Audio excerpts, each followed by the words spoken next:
Hey, growth doesn't create opportunity. It actually creates pressure.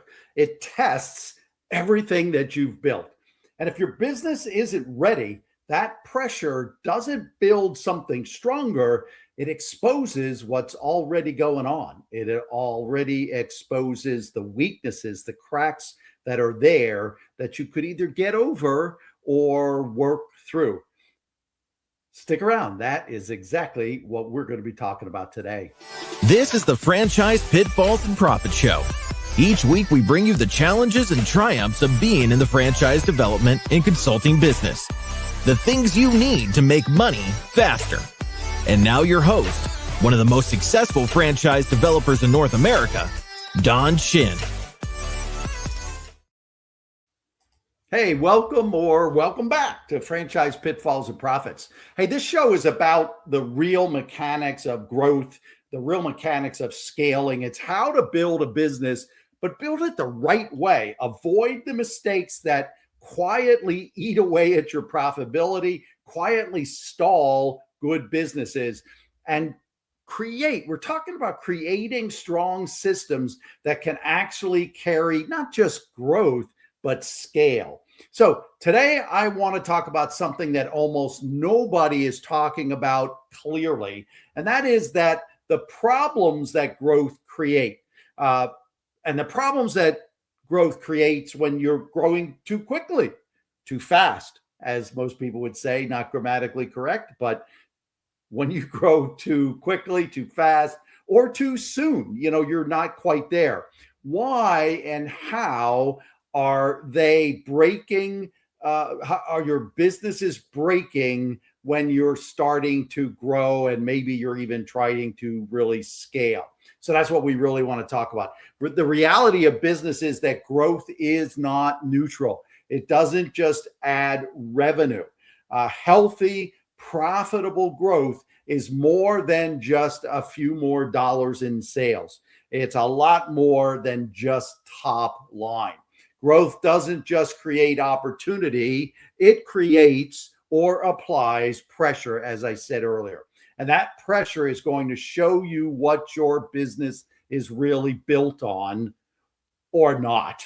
It is going to show you what's there that can take more growth and scaling, or maybe it can't, but it'll start to show you where you really need to get to work. So here is the lie that I think most business owners believe at some point in the evolution of their business. And the lie is that we'll figure it out as we go or as we grow.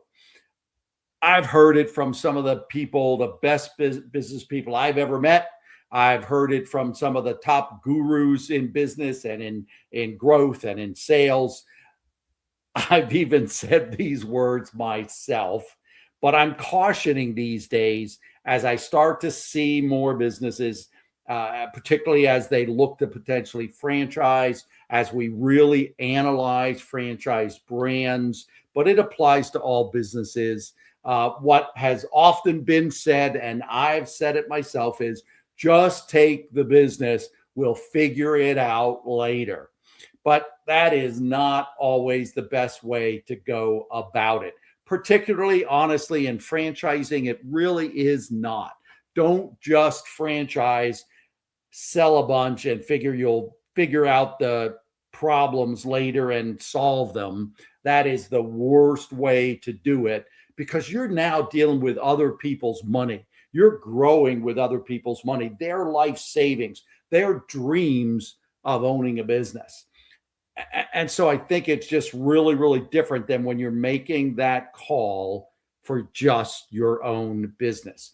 So if you want to strategically and profitably grow, and more importantly, maybe even do what I call scale, you just can't go about it by let's just start it, let's just grow, and we'll figure it out later. It sounds cool, it sounds entrepreneurial, but more often than not, honestly, it is where the pressure really starts to begin. And that is where, with that pressure, that's when things start to break. So let's get into the core of the talk today. Growth does not fix your business. Growth actually exposes the weaknesses. It actually exposes the place that are no longer reliable. It exposes what you can't count on anymore to do what you have done for a long time.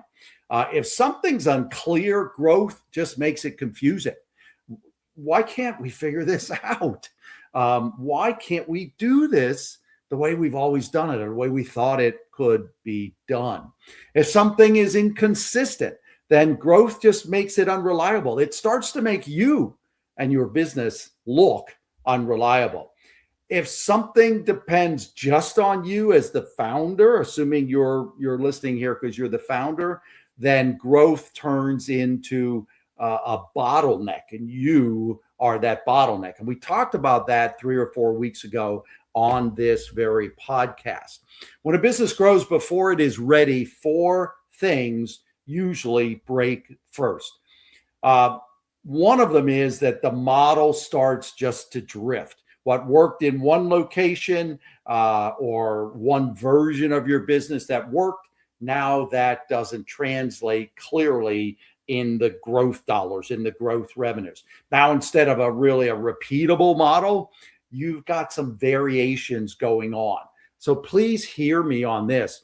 Variation kills scalability. I remember locally, not that it was a franchise, but I remember locally where I live, there was a very local, comfortable, quaint type coffee shop in this one town, and they boomed. And so they went across to the other part of town and opened a location. They opened it up in a little strip center. They opened it up in the center of corporate America. A lot of businesses around them. And I'm pretty confident they felt that they needed to adjust that model in order to attract the people that, the market and the customers that were over there. Unfortunately, what happened was they didn't repeat what worked. They didn't repeat what was so successful. And it candidly started with the selection of the location, because what worked for them was not going to work in the location that they bought.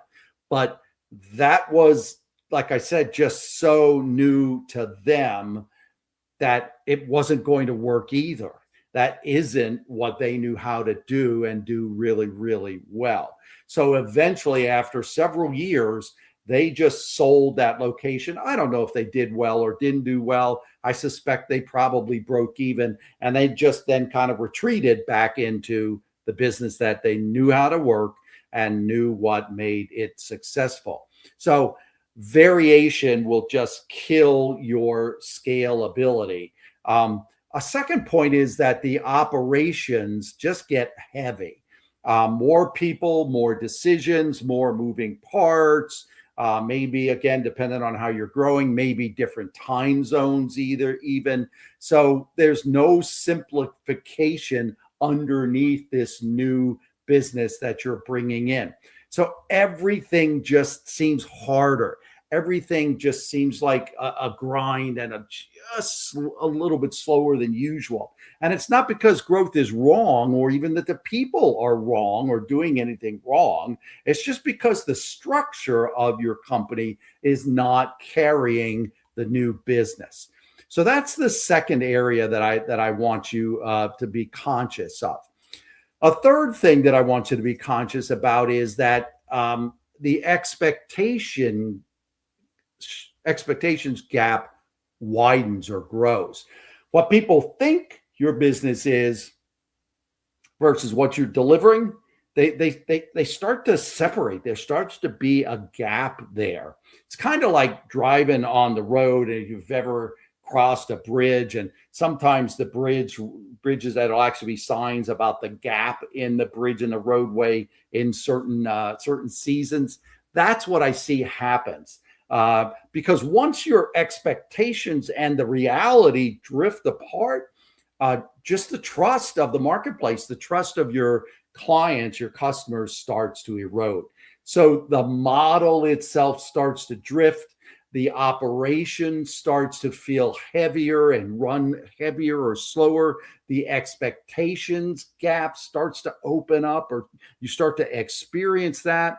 The fourth thing that happens is that the founder becomes the system. Instead of the business running on some system or architecture or processes, it runs on the founder showing up most of the time or at the critical points. You're solving problems, you're answering key questions. You are the glue that holds it all together. And now growth can't be leveraged. And it doesn't give you the leverage of being the leader of all of this, which is where you want to be to really scale a business. So it increases the businesses and your staff and your team's dependence on you. And it really shows and shines a light, exposes the constraints, the things that are ultimately causing drag, causing friction, causing your business to be, chugging and being held back somewhat rather than that smooth growth or scalability. So growth doesn't create strength.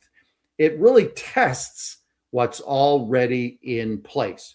So there are real world consequences to this that I wanted to talk about as well.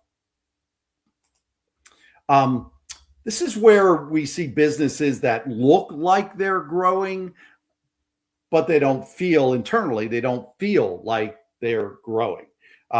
Maybe they have multiple locations, but they're really, George was the manager that was hired over in the new location. And George just doesn't get the way we do this. He's just not doing it exactly as we did it or consistently. More revenue comes in, but all of a sudden there's more pressure, there's more stress. Sometimes the new revenue is not as profitable as the old revenue. Sometimes the new revenue isn't profitable at all. Sometimes the new revenue, the growth is actually costing you profitability.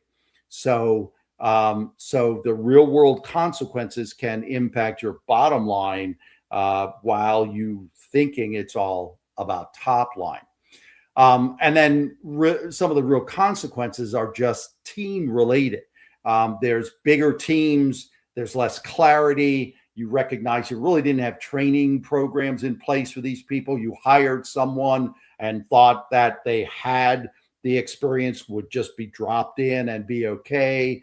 Or things have to change because of the growth. And some of your people just don't change. They won't change. They're not capable of being the newer employee that you need to be able to deal with the growth in your business. So here's what makes this difficult. These problems don't show up right away. You start taking on new business. You start to have sales reports. You're congratulating your sales team for landing this new business that we've not done before. You're celebrating, months of added revenue. Good job, team. But the problems start to show up later. Maybe it's 6 months down the road. Honestly, it could be a year down the road. All of a sudden, it is harder to unwind what you've built. Again, you're feeling the friction of what this new revenue is causing on your business. So the goal isn't to avoid growth. I think the goal should be to build something that can carry not only your growth, but if you pause and you think of it strategically, think through it strategically, you're actually going to be able to scale, which is to me is a multiplication and not just an addition of growth. Does that make sense? I hope that makes sense. So I'm going to encourage you to pause. You can be growing a little bit. I'm going to encourage you to pause and step back a little bit and just ask yourself some questions. And if you haven't watched recent episodes, the last 3-4 episodes, you want to go back and review those because I've been trying to give you pause and strategic type thinking and questions. And so we're going to wrap up today in the same fashion. I want you to ask, is this model consistent enough to be repeatable? That is really, really important. Repeatability, predictability of your growth. Is your model simple enough to teach it? I talked earlier, I mentioned about training. You didn't think much about training systems and having to train people and keep up with the human resources of the growth. So is it something that's fairly simple that you can bring someone on board relatively quickly? And then thirdly, can it perform? Can this model that you're working on, can it perform without you, the founder? Do you have to make all the decisions, or is the model set up in a way that people underneath you, your team, can make some decisions and keep the growth moving? So as I wrap up, the cost of growing too soon isn't just an operational cost. It's actually going to be a structural impact or a structural cost.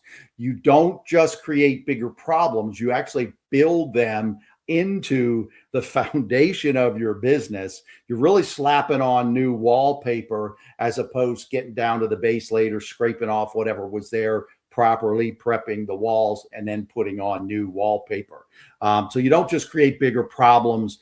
These problems start to be ingrained in the foundation of your business. So if you're in a growth moment right now, don't just ask how fast can we grow.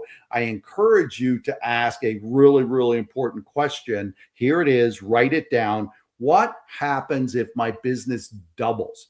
Doubling, tripling, that's scaling. Because the answer to that will tell you everything that you should be doing. So, hey, if you're trying to figure out and work through on your business, what exactly is the next move for you and your business, that is the kind of stuff that we here at FBE, Franchise Building Expert, spend the majority of our time. We help owners figure out the next move. So, hey, if this episode helped you, if you are thinking differently now about growth, congratulations. We want to continue to give you value on our sessions. Like, subscribe, put a post, ask a question. We'd love to hear from you. And again, hope that you're getting, you're having success and you're getting out of our sessions exactly what you need. Hey, see you next week.